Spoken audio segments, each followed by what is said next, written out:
क्या आपको corresponding angles, alternate angles और को इंटीरियर एंगल्स के बीच का डिफरेंस पता है? नहीं पता है तो चलिए समझते हैं। तो सबसे पहले बात करते हैं करस्पॉन्डिंग एंगल्स की। तो करस्पॉन्डिंग एंगल्स के लिए आपको एक चीज ध्यान रखनी है, सेम साइड सेम शेप। कहने का क्या मतलब है, अगर ये मेरे पास दो लाइंस हैं, तो पैरेलल लाइंस है और एक ट्रांसवर्सल है, तो ट्रांसवर्सल के जो सेम साइड के एंगल्स होंगे और सेम शेप के होने चाहिए। फॉर एग्जाम्पल अगर आप इस फिगर में देख सकते हो, तो एंगल 1 जो है वो आपका एंगल 5 के बराबर है, बिकॉज ये सेम साइड ऑफ ट्रांसवर्सल है और एंगल 1 और एंगल 5 का सेम शेप है। ठीक उसी तरीके से अगर इस ट्रांसवर्सल के आप राइट हैंड साइड में कंटिन्यू रखो, तो एंगल 4 जो है वो एंगल 8 के बराबर है। Angle 4 is equal to angle 8 because of same side and same shape. फिर उसी तरीके से बात करें ट्रांसवर्सल के लेफ्ट हैंड साइड की, तो आप देखोगे एंगल 2 जो है और एंगल 6 उन दोनों का सेम शेप है। Angle 2 is equal to angle 6 और सेम साइड ऑफ ट्रांसवर्सल भी है। ठीक उसी तरीके से एंगल 3 और angle 7 same side and same shape. तो इस तरीके से आप करस्पॉन्डिंग एंगल्स को आइडेंटिफाई कर सकते हो।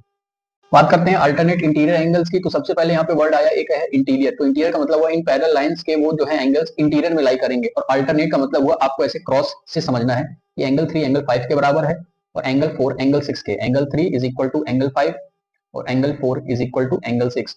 आप एक क्रॉस की हेल्प से इन अल्टरनेट इंटीरियर एंगल्स को आइडेंटिफाई कर सकते हो कुछ इस तरीके से।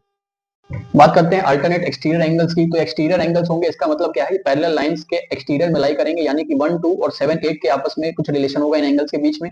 तो जैसा कि हमने अल्टरनेट इंटीरियर एंगल्स में देखा था, एक क्रॉस शेप की मदद से हम लोग इंटीरियर में उन एंगल्स को आइडेंटिफाई कर पा रहे थे जो अल्टरनेट इंटीरियर थे।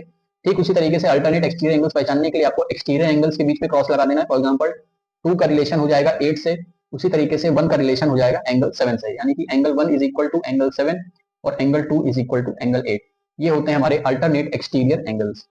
बात करते हैं को इंटीरियर एंगल्स की। को इंटीरियर एंगल्स को कहा जाता है कंसेक्यूटिव इंटीरियर एंगल्स। इसका मतलब क्या हुआ कि जो इंटीरियर एंगल्स हैं उनके बीच में ये एक रिलेशन बताते हैं। फॉर एग्जांपल एंगल 4 और एंगल 5, एंगल 4 प्लस एंगल 5 जो है वो 180 डिग्री के बराबर होगा।